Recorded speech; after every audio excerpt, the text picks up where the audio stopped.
Disclaimer. तो हम इस वीडियो के माध्यम से किसी भी सेक्सी गतिविधियों का समर्थन नहीं करते और अगर आप एक एडल्ट हो तो इस वीडियो को देखें, अन्यथा आपके हार्मोन्स की तीव्रता भी बढ़ सकती है, जिसे नियंत्रित करने के लिए आपको नजदीकी पोर्न साइट पर जाकर हिलाना भी पड़ सकता है। तो चलिए करते हैं एक्सप्लेन। तो आज हम बात करने वाले 1975 की सबसे कंट्रोवर्शियल मूवी सालों के बारे में, जिसे मोर देन 10 कंट्रीज में बैन किया हुआ है, जो कि एक दांते द डिवाइन कॉमेडी पोएम पर आधारित है। तो इस मूवी को बेसिकली 4 भागों में डिवाइड किया गया है, परंतु मुझे भी नहीं पता ये क्यों किया गया है। तो उसे मारो गोली, हम तो अपनी स्टोरी पर आते हैं। तो स्टोरी स्टार्ट होती है इसके फर्स्ट पार्ट एंटी इन्फर्नो से, जहाँ पर हम 4 बहुत ही नीच बड़वों को बैठे हुए देखते हैं। और इन्हें मैं ये उपाधि क्यों दे रहा हूँ ये आपको आगे पता चलेगा। और ये चारों बड़वे अलग अलग पोस्ट पर विराजमान है, जहाँ पर एक प्रेसिडेंट, एक ड्यूक, एक बिशप और एक मैजिस्ट्रेट है। तो मैं आपको बताता चलूं कि 1944 में वर्ल्ड वॉर सेकंड के बाद इनको इटली पर हुकूमत मिली थी, जिसके बाद हमें दिखाया जाता है कि ये कैसे स्पिरिचुअल को निभाने के लिए एक दूसरे की कन्याओं से ब्याह कर लेते हैं। फिर हम इन चारों गांडुओं को एक बुक में साइन करते हुए देखते हैं, जिसके अनुसार ये इतने बुरे कांड करेंगे कि इनके बाप भी ऊपर से इनको गालियां बक रहे होंगे, क्योंकि इनका मानना था कि अगर ये ऐसा करेंगे तो ये डेविल के और करीब जा सकते हैं, और ये इनका मोटिव भी था। अरे मैं रुचुतिया हुए सभी कभी होता है क्या? जिसे निभाने के लिए ये अपने गार्ड्स की मदद से 4 जवान लोंडों को ढूंढते हैं। उसके बाद ये इन्हें अपनी सिक्योरिटी में रिक्रूट कर लेते हैं और फिर ये 9 लड़कों को पकड़ के लाते हैं और फिर उन्हें निवस्त्र होने के लिए बोलते हैं। और जब एक आदमी उनसे बचने के लिए भाग रहा होता है तो वो उसे मार देते हैं शूट करके, और बोलते हैं अबे कहाँ जा रहा है अबे गांडू। और फिर ये 9 लड़कियों को लाकर उन्हें भी नग्न कर देते हैं। फिर हम ईवा की माँ को उससे बचाते हुए ले जाके भागते हुए देखते हैं, जिसके बाद उन 4 बड़वों के सिक्योरिटी गार्ड भी इनका पीछा करने लगते हैं। और यहाँ पर ईवा की माँ समझ जाती है कि वो इनसे नहीं बचने पाले और दोनों मरने की कोशिश करने लगते हैं, जहाँ पर उसकी माँ तो मर जाती है लेकिन वो लोग ईवा के पकड़ के उसे बचा लेते हैं। और इस तरीके से अब उसके मेंशन में 8 लड़के और 9 लड़कियां बची हुई थी। तो इस तरीके से इस संस्कारी मूवी का पहला पार्ट खत्म हो जाता है। और चलिए अब सेकंड पार्ट की माँ की यहाँ करते हैं, यानी कि सर्कल ऑफ मैनिएक। और ये पार्ट भी दांते द डिवाइन पोएम पर आधारित है। इस पार्ट के शुरू होते ही हम उन चारों बड़वों को 4 नई प्रोस्टिट्यूट को उस मेंशन में लाते हुए देखते हैं, जहाँ पर ऑलरेडी वो 17 गुलाम पहले से ही मौजूद थे। और उन प्रोस्टिट्यूट को वो आदेश देते हैं कि वो सभी एक एक आकर उन 17 गुलामों के साथ उन चारों बड़वों को भी गंदी गंदी कहानियां सुनाएं, ताकि इन कहानियों को सुनकर वो गुलाम आपस में मास्टरबेट करने लगे। और फिर हमें पता चलता है कि ये चारों बेटचोद खुद तो कानून नहीं मानते और ये इन 17 गुलामों के लिए कानून बना रखे हैं, जिसके अकॉर्डिंग कोई भी गुलाम अपने जैसे लिंग या विपरीत लिंग के साथ गुलगुलू नहीं कर सकता। और इस दौरान इन सभी गुलामों को नेकेड ही रहना पड़ेगा और ना ही ये भगवान का नाम ले सकते हैं, ना ही कुछ गलती कर सकते हैं। और फिर प्रोस्टिट्यूट अपने जीवन के सारे कस्टमरों के बारे में इनको बताने लगती है, जिससे गुलामों को भलाई घंटा फर्क न पड़ा हो, लेकिन वो चारों बड़े उत्तेजना से भर जाते हैं और किसी भी मेल या फीमेल गुलाम को समय समय पर खुराक देने के लिए कमरे में भी ले जाते हैं। और फिर इस प्रोस्टिट्यूट की कहानी से मोटिवेट होकर वो मजिस्ट्रेट एक लड़की को मास्टरबेशन करने के लिए बोलता है। और क्योंकि वो लड़की बहुत ही ज्यादा छोटी होती है तो उसे पता ही नहीं होता कि मास्टरबेशन होता क्या है, और मनी मन उसे डॉग बोलने लगती है। और इन सब से तंग आकर वो किसी तरीके से वहां से निकलकर भागने लगती है। फिर मजिस्ट्रेट के साथ साथ कुछ गार्ड्स भी उसका पीछा करने लगते हैं और गार्ड्स आगे जाके उसे पकड़ भी लेते हैं। और अब वो उसके साथ क्या करेंगे ये हमें आगे पता चलेगा।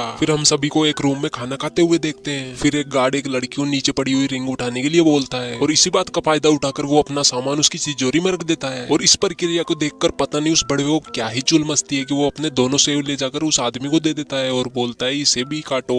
यानी कि समझ रहे हो ना, ये ऐसे वैसे दरिंदे जिनको कोई भी चलेगा, भले वो मेल हो या फीमेल हो। इसके बाद वो चारों प्रोस्टिट्यूट उन चारों बड़वों से कहती है कि इन्हें मास्टरबेट करने की प्रक्रिया हमें सिखानी ही होगी, क्योंकि हम तो पैदाइशी टीचर हैं। और फिर वो एक डमी लेकर आकर फीमेल गुलामों को उनका हिलाने के लिए बोलती है। और फिर हम उसी लड़की को देखते हैं जिसे मजिस्ट्रेट ने मास्टरबेट करने के लिए बोला था, और उसके भाग जाने के बाद गार्ड्स ने उसे पकड़ लिया था।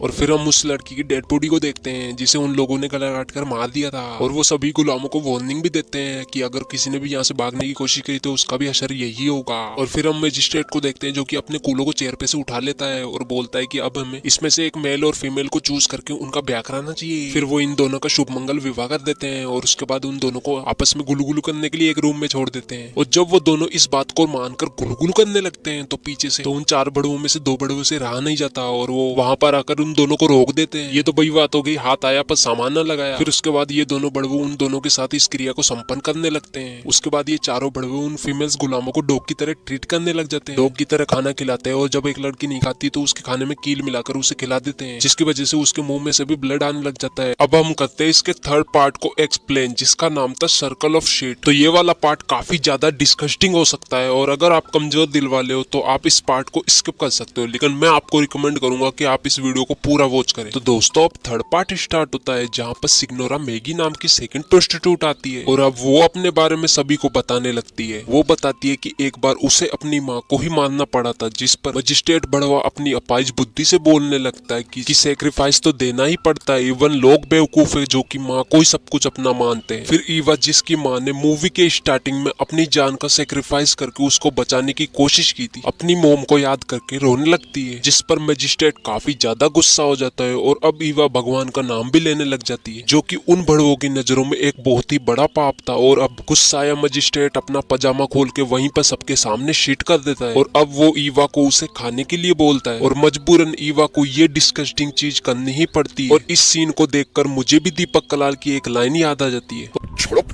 और फिर ये चारों बड़वे रोजाना ही गुलामों को यही चीज खाने को देने लगे और खुद भी खाने लगे। इवन नाश्ते में भी उन्हें यही सब दिया जाने लगा और जो इसे नहीं खाता उसका नाम एक रजिस्टर में लिखा जाता ताकि लास्ट में उसे सबसे दर्दनाक मौत दी जा सके। और यहाँ पर मैं आपको एक्सप्लेन नहीं कर सकता कि ये कितना ज्यादा डिस्कस्टिंग था, जहाँ पर इन चारों बड़वे के दिमाग में भेजा ही नहीं था। और इस तरीके से अब रोजाना ये यही परोसेंगे और इन्हीं को खाएंगे। और इस तरीके से अब ये सेकंड प्रोस्टिट्यूट की बात से इंस्पायर्ड होकर कभी किसी को पेलते या फिर कभी किसी से अपने ऊपर पीस करने के लिए बोलते। और एक रात ये चारों डिक्टेटर अपने सभी गुलामों की बेक देखने लगते, जहाँ पर इनका प्लान ये था कि जिसकी बेक सबसे ज्यादा अट्रैक्टिव हुई उसको ये मार देंगे। जहाँ पर इन्हें एक लड़की की बेक पसंद आ जाती है और ये जब उसको शूट करने के लिए गन चलाते हैं तो उसमें गोलियां ही नहीं होती, जिस पर डिक्टेटर उस गुलाम को बोलता है कि हम तुम्हें इससे भी भयानक मौत देने वाले हैं। इसके बाद वो चारों बड़वे चूतियापंती का प्रदर्शन करते हुए अपने गार्ड्स या फिर गुलामों से मैरिज कर लेते हैं। और फिर एक गुलाम एक डिक्टेटर को बताता है कि इस मेंशन में तुम्हारे रूल्स को तोड़ा जा रहा है, जिस पर वो डिक्टेटर जाके दो लड़कियों को साथ में सोते हुए देख लेता है। और इन बड़वों के रूल्स के अकॉर्डिंग कोई गुलाम साथ में नहीं सो सकते थे, जिस पर वो डिक्टेटर उन पे गन पॉइंट कर देता है, जिस पर वो लड़कियां उन्हें बताती है कि एक गुलाम और भी है जो कि एक नौकरानी के साथ सोता है। और वहां जाकर चारों डिक्टेटर उसे पकड़ लेते हैं। फिर वो चारों शूट करके उस गुलाम को भी मार देते हैं और उस नौकरानी को भी। और अब वो चारों बड़वे बचे हुए सभी गुलामों को एक शिट से भरे हुए टब में बिठा देते हैं। और यहीं पर ये थर्ड पार्ट भी खत्म हो जाता है। अब हम एक्सप्लेन करेंगे इसके फोर्थ पार्ट को, जो कि है सर्कल ऑफ ब्लड, जहां पर हम उन चारों डिक्टेटरों में से एक डिक्टेटर को चेयर पर बैठे हुए देखते हैं और वो अपनी दूरबीन से खिड़की के बाहर बाकी बचे हुए 3 डिक्टेटरों को गुलामों को टॉर्चर करते हुए देखता है। और इन डिक्टेटर्स ने जो 4 गार्ड अपॉइंट किए थे उनमें से 2 गार्ड हमेशा उस चेयर पर बैठे हुए डिक्टेटर को प्रोटेक्ट करने के लिए और बाकी 2 बचे गार्ड उन बाहर वाले तीनों डिक्टेटरों के साथ उन गुलामों को टॉर्चर करेंगे। फिर फर्स्ट डिक्टेटर की बारी खत्म हो जाने के बाद सेकंड डिक्टेटर उस चेयर पर आके बैठता है और बाकी 3 गुलामों को टॉर्चर करने लगते हैं, जहां पर वो डिक्टेटर्स मेल के पेनिस को काट देते हैं, फीमेल्स के ब्रेस्ट को काट देते हैं, किसी की आंख निकाल देते हैं और किसी की जबान काट देते हैं। ऐसा करते करते अब लास्ट डिक्टेटर आकर चेयर पर बैठता है और अब वो तीनों डिक्टेटर्स जो कि मैदान में थे एक एक करके सभी गुलामों को मार देते और अपना चूतियापा भरा डांस करने लगते। और फिर हम 2 गार्ड्स जो कि मेंशन के अंदर थे उनको डांस करते हुए देखते हैं और हमारी स्टोरी यहीं पर एंड हो जाती है। आज की इस वीडियो में बस इतना ही दिखा सकता हूँ और इस वक्त अपने लटकते हुए तीसरे पाउंड से इस वीडियो को लाइक भी कर दीजिए और मुझे आगे दीजिए, क्योंकि इस स्टोरी को सुनाते सुनाते मैं भी अभिलाने की अवस्था में आ चुका हूँ और इस प्रक्रिया को दोहराने के लिए मुझे बाथरूम में जाना ही पड़ेगा। मेरे को जाना पड़ेगा।